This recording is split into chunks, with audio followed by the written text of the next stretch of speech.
G'day everybody, I want to talk about human trafficking and arranged marriages.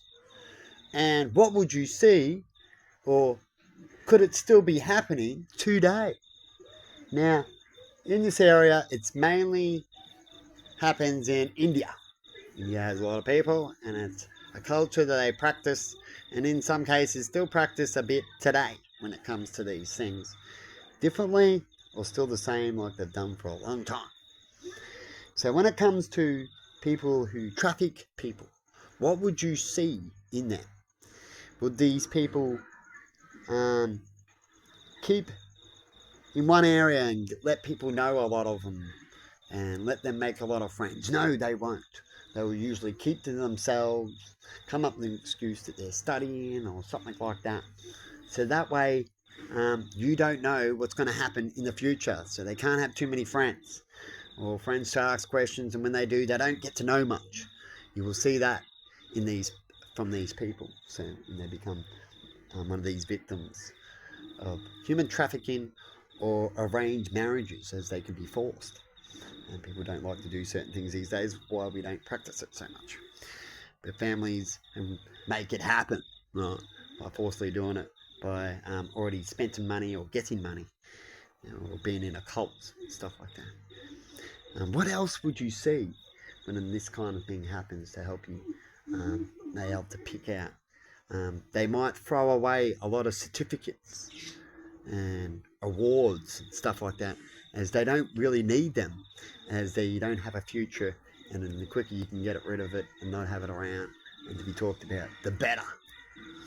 You might find that their wives throw out wedding videos, and on these wedding videos you'll see that they had a terrible time, right? And they end up getting rid of it, as the husband like to keep it, as they like to see people crying or look like they're dominated, as they feel good on that. So it's a good video for them, but not for the victims, right? So you might see them get rid of that.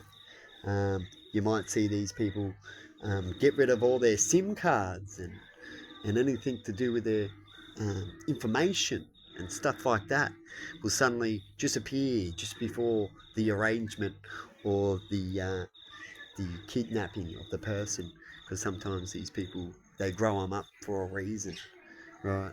And then they end up sending them off.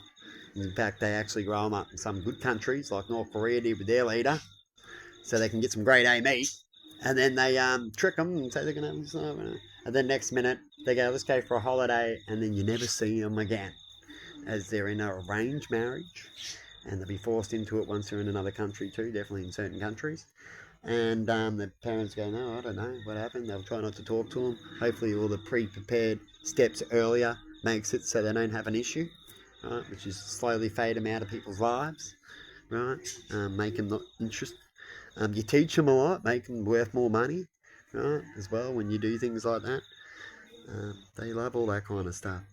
And what else would you see? Oh, you would see that if you go to the police station and try to mention things about that, which is sad, they will just say it's fake paperwork and fake, and we're not interested, as there's a lot of these things happening. And for them not to get caught, they actually make fake paperwork and stuff like that. A little bit like what the drug dealers do, with small little hits over here and let them get caught while they do a bigger hit over here. Happens in all sectors. It's shocking, and yet our system can't keep up with it because they don't really work hard enough, or they're not haven't got the efficient equipment or enough people to do the job right in the first place. So they just twiddle their toes and make it look good, kind of thing. But anyway, you let me know what you would see when it comes to child trafficking. What would you see? What would you find? Why would you find it? Why is it odd? You let me know in comments. See you later.